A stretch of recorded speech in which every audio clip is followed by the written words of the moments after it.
Hey everyone, it's Ben Hardy here, and we're going to be looking at the new Lexus GX550 Overtrail with the new suspension, lift, and the other kit. Now, the Larry H. Miller Lexus here in Linden actually has a 2024 Lexus GX, so I'll be able to show you guys the difference in the height with both of the vehicles in today's video. So with that being said, huge shout out to them. Link to their website in the description down below. Let's get into it.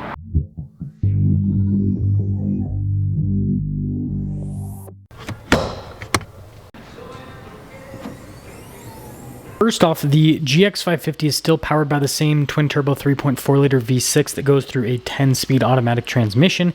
Puts out 349 horsepower and then 479 pound-feet of torque. Fuel economy is 15 around town, 21 on the highway. I had one as a tester and I got like 17-ish miles per gallon. Now, as always, before we move forward with the review, if you can see more videos just like this, then subscribe. Really appreciate that. So this one's finished in the earth color, which I think is a cool-looking color. Personally, I'm not a huge fan, but I understand that people like it. So got the cool headlight design with the kind of like teardrop below that. And then you can see the grill's all blacked out. And notice how it's got a smaller grill compared to the LX. Got the fog lights here at the bottom. I'm not a fan of this front end, obviously for approach. And this is one of the biggest reasons why they lifted it, because the approach angle on this is so awful. You do have skid plate protection underneath with the GX550 Overtrail, and then you can see the little recovery point there. Not the most accessible, especially considering the bumper setup. Now, the next big thing is the tire and wheel setup. So they actually didn't increase the tire size at all. It's still got the same tires that are just under 33 inches. They call them 33s, but they're not quite 33s because they're 265 by 70 by 18. When you do the conversion, it's like a 32.6 or something like that.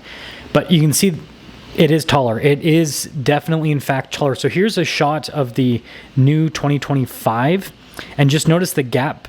And then here is a 2024. This is also an Overtrail, and you can see right off the bat, it sits lower there on the front end. The gap is smaller with the 24, and just to show you guys, the tire size is identical. It's not like they got bigger tires on the 24. It's the same tires, and so the front end definitely sits lower on the old one. And then even in the back end too, you can see the difference. It's not quite as substantial, at least from what it looked like in person, but it did sit a little bit higher compared to the old one. And I will say it does make a difference with the overall appearance. It definitely just looks like a bigger vehicle. Like, it's very noticeable. And you guys can see here again with the previous version where it looks like it sits a little bit lower, but it's not as big of a difference in the back as what you kind of see with the front end of the GX550. But here's the side profile, and this is where you can see the extra height. And now the tires kind of look like undersized big time. Whereas with the old one, you can see the tires, they don't look necessarily undersized. They look kind of like they fit. And they've got rock rail protection with this one, so you can add.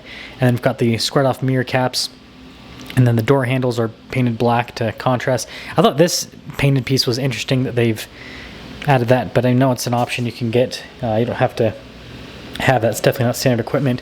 Got the little bezel that covers the receiver hitch we all call the diaper.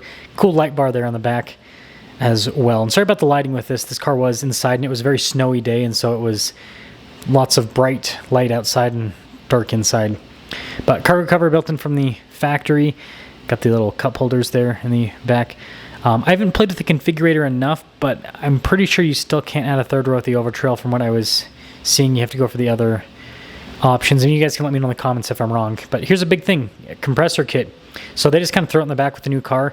You can see the system there, pretty self-explanatory in terms of use. Just basically turn it on, plug it in, and air up your tires.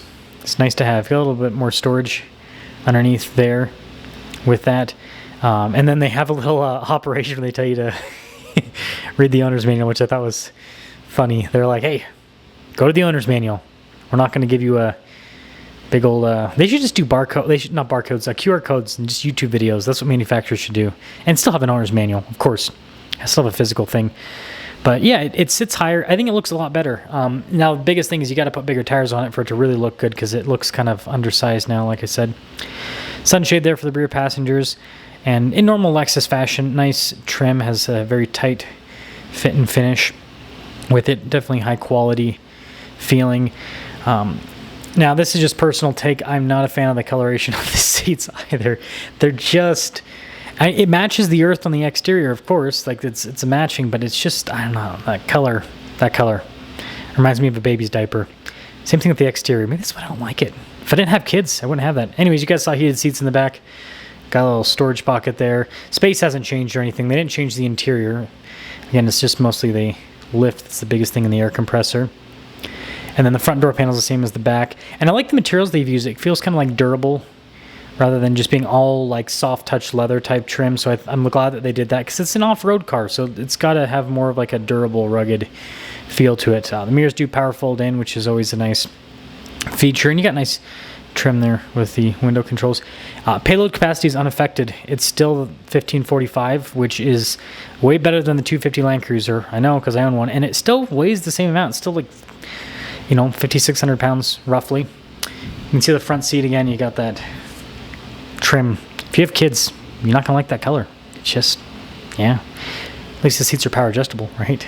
This one's an Overtrail Plus, so it's got a lot. Power adjustable steering wheel as well. You've got your memory seat function there, and then this is where they've put, you can see for the hatch and everything, but the auxiliary switches are all the way down there at the bottom. There's 4 of them, so it's nice that they've added them, but it is kind of like hidden down there, but I'd rather have them hidden and have them, right? And I didn't turn on the car here, but same digital gauge cluster. You can see you got like the kind of rugged trim across the dash there as well. Pretty cool design with the vent, very upright dash overall, and then you got the giant screen that integrates the climate controls and everything into it. That's all the same. And then you've got your mode select, right? Whether you're doing your drive mode, your multi-terrain select, or crawl control. You got your stability and tow haul mode right next to that. Shifter there for the 10-speed. And then we've got little 12-volt there. And one thing I'll say is they don't have any regular USBs now. Only USB-Cs, which, not a fan of that.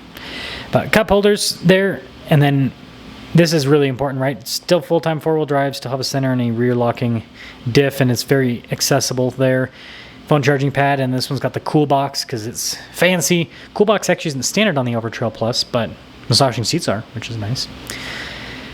And then glove box with the window sticker, which we'll go over in just a little bit.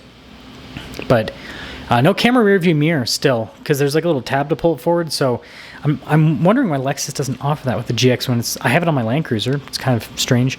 Sunroof there up top as well, and then the grab handle.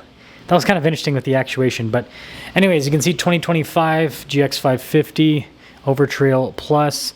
And notice most of the stuff is going to be standard because it's an Overtrail Plus, so it kind of comes with all of the goodies from the factory. You don't have to, there's still quite a bit to add, frankly, but you don't have to add as much as the Overtrail, I suppose. But yeah, 79,000 base MSRP. Got quite a few options. Notice the heads-up display is an option, sound systems, and this is what I'm talking about. Like, a lot of the stuff that people might care about is not even standard on the Overtrail Plus. Cool box, rock rails.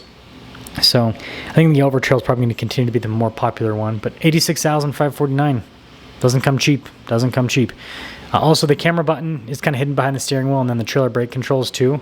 I thought that was interesting. Probably should have flipped those clips, but we're already here, so we'll keep going on. But let me know what you guys think about the new GX550 Overtrail Plus, or just the Overtrail in general. The lift does make a difference, and I did my best in this video to kind of show you guys the height difference between the 24 and the 25. I'm wondering how big of a tire you can fit. My guess is probably a 34-inch tall tire, if I were to be a betting man.